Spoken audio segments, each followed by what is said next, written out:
informasi klaim tentang daun palsu yang dapat menyembuhkan pasien penderita COVID-19 juga tengah ramai di media sosial. Kabar ini disebarkan oleh Firmansyah dengan narasi bahwa daun beberapa menyembuhkan. Iya, sering. Pernah.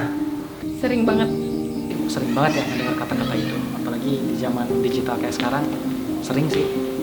Pernah dong. Pernah. Sering banget saya dengar.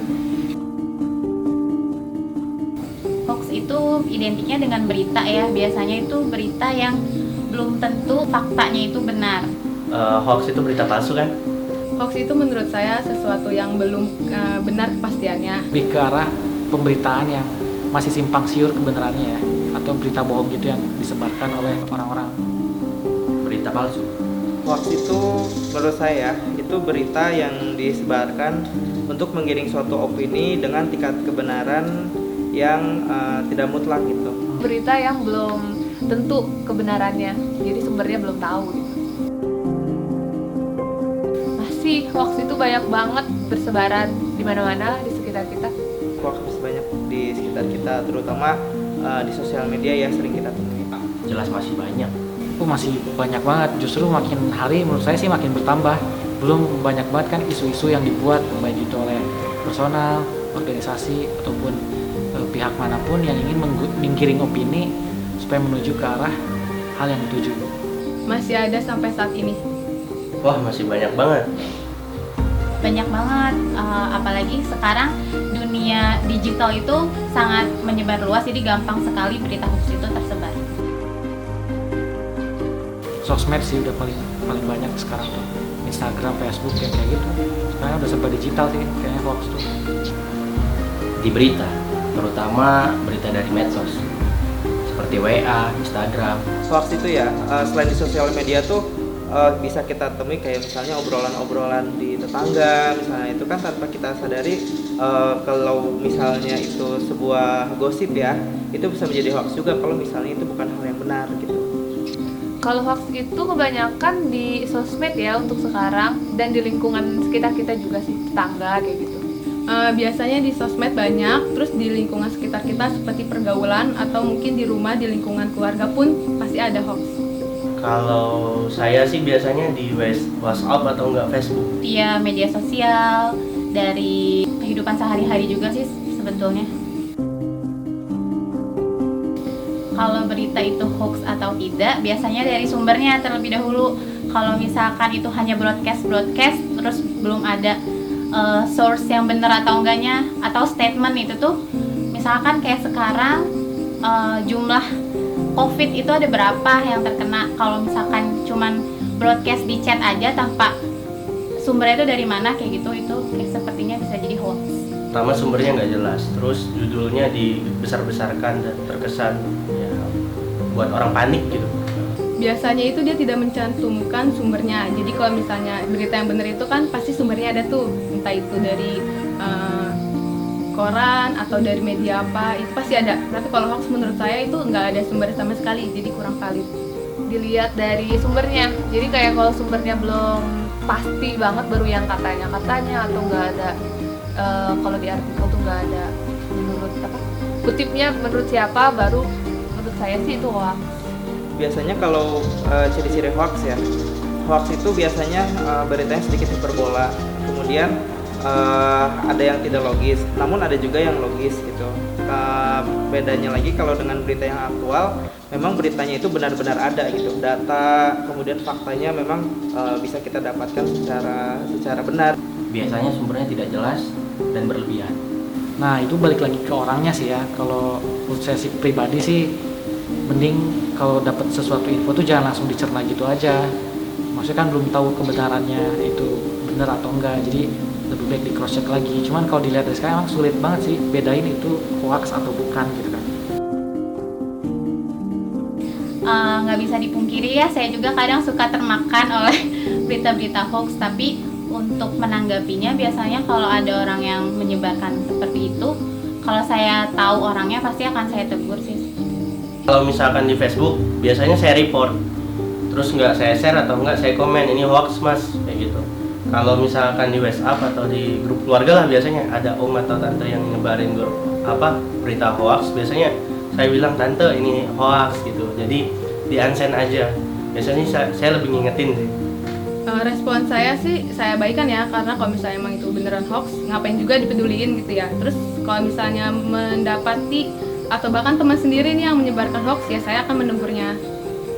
Saya pasti telah lagi nih, kalau misalnya ada foto, ini foto dari mana, kan kita bisa carikan di Google ini fotonya foto apa kayak gitu. Terus kalau secara pribadi sih saya ngelihat berita ya hanya sekadar berita aja gitu, nggak ikut menyebarkan atau apapun, kecuali memang itu berita yang bermanfaat yang memang semua orang perlu tahu gitu.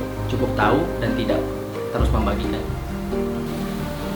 Hoaxnya itu menurut saya sih sangat kurang baik ya, apalagi kalau bisa sampai menjatuhkan martabat seseorang ya. Kan sekarang ada juga hoax untuk menjatuhkan kampanye mana gitu kan, calon politik yang mana. Hoax kan jadi alat sekarang kan untuk merusak nama seseorang, jadi kurang bagus sih sebenarnya gitu. Hoax kalau yang keseringannya sih diabaikan aja ya hoaxnya, kalau yang nggak terlalu ini.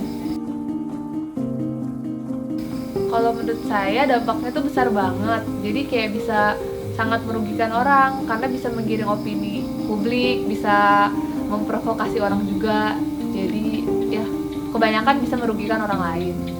Banyak banget dampaknya. Contohnya kalau COVID aja kan, sekarang lagi COVID, dengan banyaknya hoax-hoax yang terjadi kan lebih meresahkan masyarakat, bikin gaduh lah, dia malah bikin gaduh, dan juga ya memberikan info bohong tidak valid kan, jadi simpang siur warga ini. Banyak mas, bisa jadi adu domba, fitnah, dan juga bisa jadi konflik. Itu kan bisa menggiring opini masyarakat, seperti misalnya satu berita disengaja gitu dipublish sesuatu yang simpang siur gitu, kayak misalnya corona apa segala macam, itu kan membuat keresahan, kemudian menggiring opini masyarakat untuk melakukan hal-hal tertentu yang memang bisa menimbulkan kekacauan gitu dari hoax tersebut. Dampaknya sangat amat buruk sekali ya, karena itu kan bisa mengadu domba. Nah dari hoax itu kan kita nggak tahu nih tujuan maksudnya itu apa, bisa aja mengadu domba atau mungkin merugikan pihak lain, jadi sangat merugikan lah hoax itu. Dampaknya besar mas, perpecahan sih yang paling ujungnya. Contoh simpelnya aja di keluarga gitu, kadang-kadang beda pendapat dan sebagainya kan, dari berita yang bohong keluarga bisa pecah kan, bahaya. Itu bisa jadi fitnah kalau misalkan ternyata belum tentu kepastiannya. Assalamualaikum. Hoax di Indonesia ini sudah sampai kepada level yang sangat berbahaya. Infrastruktur hoax ini luar biasa sekali. Apa infrastrukturnya? Media sosial. Nah, oleh karena itu seluruh masyarakat Indonesia harus bisa lebih arif, bisa lebih bijaksana di dalam bermedia sosial. Agama juga mengajarkan agar kita selalu mengkonfirmasi setiap informasi yang datang ke kita, ke handphone kita, pagi, siang, malam, kapan saja, kita harus mengkonfirmasi. Konfirmasi terbaik adalah kepada pihak-pihak yang diatasnamakan di dalam hoax itu. Kemudian yang kedua, ya harus dikonfirmasi kepada orang-orang yang punya akun yang memuat hoax-hoax itu. Kita tidak ingin bahwa negara yang besar ini dikendalikan oleh hoax. Yang paling berbahaya, hoax ini datang kepada anak-anak ya, kepada anak-anak kita ya, kepada remaja kita yang secara psikis kemampuan mengendalikan diri itu masih sangat rendah. Hoax ini juga sebetulnya tidak hanya menghancurkan nilai kultur ya, budaya dan meretakkan persatuan kita, tetapi juga sebetulnya secara psikis ini menyerang sendi-sendi kehidupan masyarakat. Tidak hanya kehidupan berbangsa dan bernegara sebetulnya, tapi juga kehidupan sosial dan juga kehidupan ekonomi. Kita harus awasin mereka di dalam bermedia sosial, karena ini yang datang juga ke handphone mereka juga adalah pesan-pesan atau konten-konten yang belum sesuai dengan umur mereka, yang belum sesuai dengan level pendidikan mereka ya, sehingga mereka kadang-kadang lupa kepada pendidikan sesungguhnya ya. Dan anak-anak itu kadang-kadang lebih lebih dengar, lebih ikut kepada kelompoknya di dalam media sosial itu daripada mendengar nasihat orang tuanya atau nasihat gurunya. Jadi ini berbahaya sekali.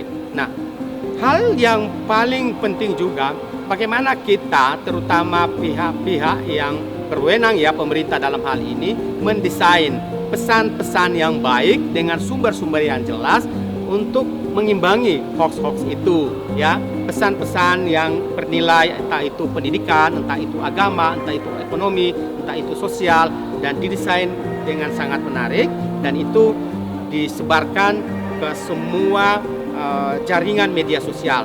Untuk apa? Untuk mengimbangi serangan hoax yang luar biasa itu. Jika tidak, ya anak-anak ini akan hidup, akan dibesarkan dalam satu lingkungan ketidakjujuran. Jadi ini yang penting ya bagi kita, bagaimana kita bisa mendesain pesan-pesan yang bisa mengimbangi pesan-pesan yang hoax itu.